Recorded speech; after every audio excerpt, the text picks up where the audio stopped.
ये clip actually मैं बनाना नहीं चाहता था, लेकिन ये इटालियन माफिया राहुल गांधी का मैं एक क्लिप अभी भी सुना मैं। वो हमारे प्रधानमंत्री को तू करके भाषा बात कर रहा है। तेरे को शर्म नहीं आती राहुल गांधी? तू इटालियन माफिया है, तू साले हमारे देश के एक्सरे की बात करता है, बेशरम बंदा। हमारे प्रधानमंत्री को तू इस तरह से तू करके बात करता है। तेरे माँ बाप ने यही तेरे को भाषा सिखाई? तेरे माँ बाप क्या भाषा तेरे को सिखाएंगे? तेरी माँ तो इटालियन कैथोलिक क्रिश्चियन थी। ऐसे कहते हैं कि तेरी माँ उधर लंदन में बार में कुछ काम करती थी और राजीव गांधी उधर गया घूमने के लिए और वो दारू पीते के बियर पीने के टाइम उसकी पहचान हो गई। तेरे को शर्म नहीं आती?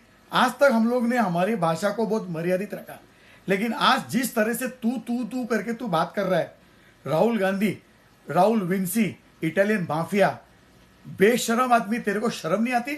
हमारे सम्माननीय प्रधानमंत्री को जिन्होंने अपनी जिंदगी के 50-60 साल देश के लिए दिए, 15-20 साल उन्होंने अपने घर दार छोड़ के चले गए।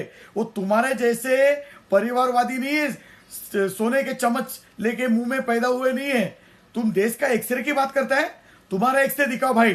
तुम्हारे इटालियन फैमिली ने, इटालियन माफिया ने राजीव गांधी से लेकर इंदिरा गांधी से लेकर वो चाचा नेहरू ने देश को जो लूटा है, जितनी भी संपत्तियां तुम लोग की बाहर है, लंदन में और इसमें थाईलैंड में, यूएस में, उसका एक्सरे बताओ भाई।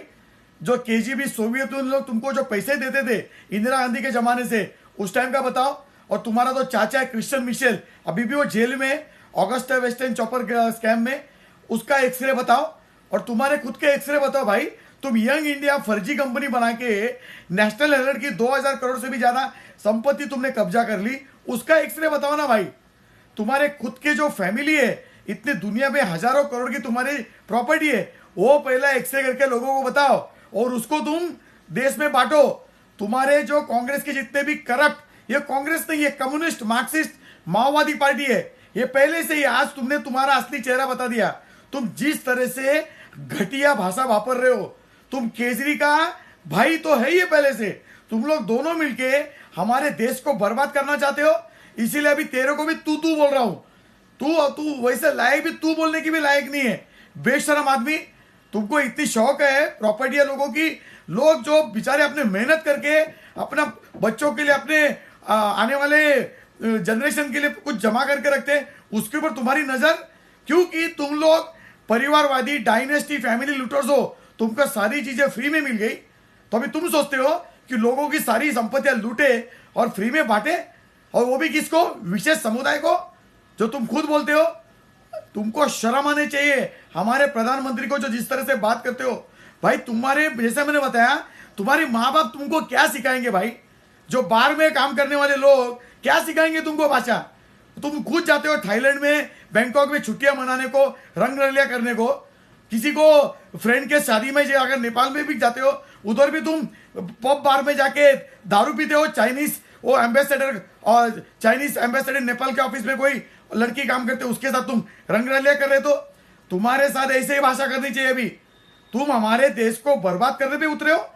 हमारे सनातन धर्म को तुम हमारे जातियों में बांट के और उनको जातिगत जनगणना, बेशरम आदमी। तुम हिंदू तो है ही नहीं। तुम्हारा बाप पारसी था, तुम्हारा बाप का बाप वो भी पारसी, तुम्हारे बाप का बाप भी पारसी, तुम्हारी माँ कैथलिक क्रिश्चियन, उसकी तुम्हारी माँ की माँ वो भी कैथलिक क्रिश्चियन, तुम्हारे माँ का बाप स्टेफिनो मैनियो जिसने मुसोलिनी के साथ काम किया, हिटलर के साथ मिलके वर्ल्ड वॉर 2 में, वो भी कैथलिक क्रिश्चियन। तुम कहां से हिंदू हो सकते हो? तो भाई साहब, तुमको भाई साहब भी बोलने की जरूरत नहीं है। तुम बेशरम आदमी हो।